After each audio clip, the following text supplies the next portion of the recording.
¿Qué sucede cuando dos corazones rotos se encuentran? ¿Cómo el pasado puede afectar el presente en una historia de amor? Quiero hablarte de esto, quédate hasta el final. Soy Jacqueline Alvarenga, psicóloga clínica y psicoterapeuta. Y ahora voy a entrar en un tema que es un poco fuerte, pero es una realidad que viven algunas parejas. Sobre todo cuando han experimentado situaciones de abuso mutuo.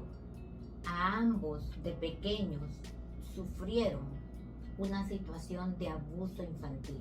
Y en este momento quiero tocar esos puntos que son bastante delicados, pero los veo con alguna frecuencia dentro de mi práctica clínica. En un mundo en donde los secretos prevalecen y dos almas buscan la redención, creyendo que es el otro el que va a suplir ese vacío, se dan situaciones muy interesantes.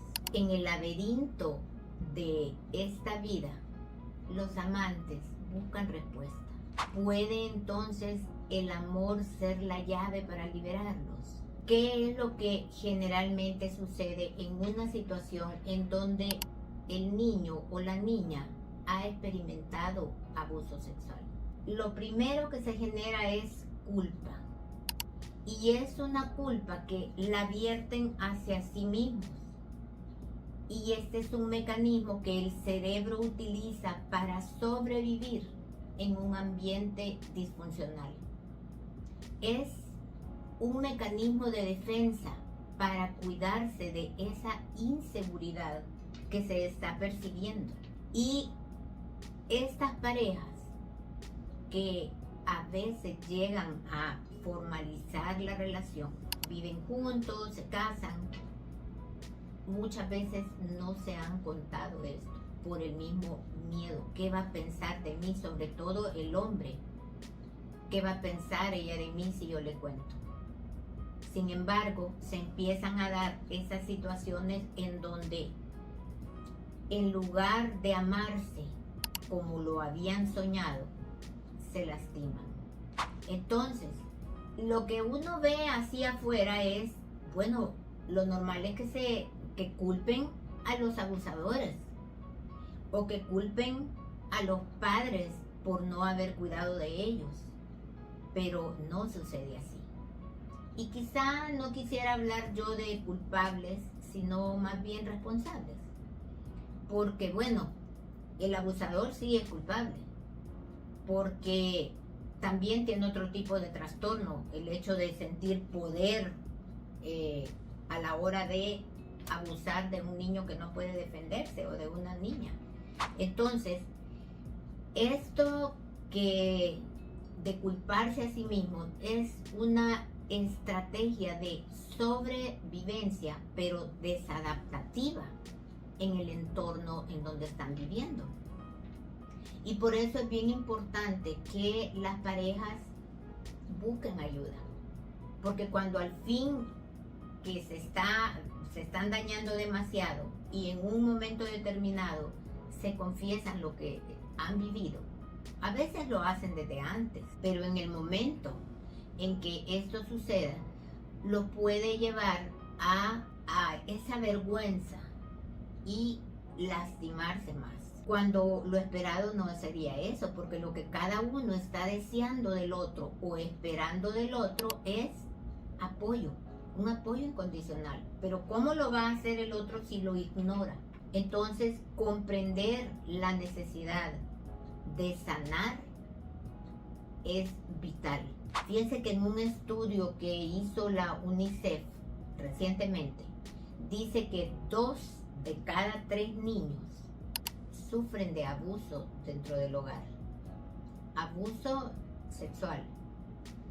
Y esto ya lo saben ustedes, a veces es dentro del mismo progenitor y desde la infancia lo alarga hasta la adolescencia, hasta que llega un momento en el cual la adolescente se revela y ya no quiere seguir participando de esa sumisión. Y hay más culpa en la niña, por ejemplo, cuando en algún momento de esos contactos ha sentido satisfacción. Eso le genera mucha más culpa. Entonces, quiero tocar este tema, o estoy tocando este tema, por el hecho de que casi no se habla de eso, y está sucediendo. Imagínense este estudio de la UNICEF que dice 2 de cada 3 niños o niñas están sufriendo este tipo de abuso en América Latina y el Caribe. Entonces, ¿qué pasa con los adultos? ¿Cómo no lo saben? ¿Cómo no se dan cuenta? Porque a veces la persona que hace esto es muy cercana y los niños tienen tanto miedo que no lo dicen, no lo comentan. ¿Y por qué? Porque creen que a ellos los van a responsabilizar. Y sobre todo porque si ha habido amenazas de parte del abusador, pues mucho menos que lo va a hacer. Ahora yo quiero darte, como siempre, algunas recomendaciones para que pueda esto sobrellevarse de la manera más saludable dentro de la pareja. Y una cosa de ellas es que hay que incrementar la comunicación. Esta debe de ser abierta para poder expresar totalmente todos los sentimientos, los miedos, las expectativas que se tengan al respecto.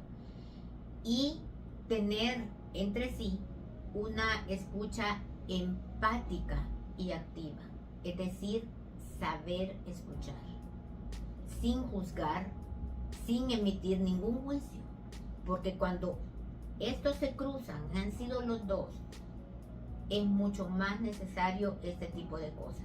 A veces con solo expresarlo puede ser muy sanador, pero lo más recomendable es buscar siempre ayuda terapéutica, porque nosotros en programación neurolingüística trabajamos con el perdón, pero no el perdón de la intención, sí, quiero perdonar, sino con ese perdón que toca y reprograma todas esas neuronas que están cargadas con esa información, porque se vuelven circuitos neuronales que siempre nos van a tener en ese pensar y repensar, y que se vuelve ya lo que se llama en psicología rumiación del cerebro.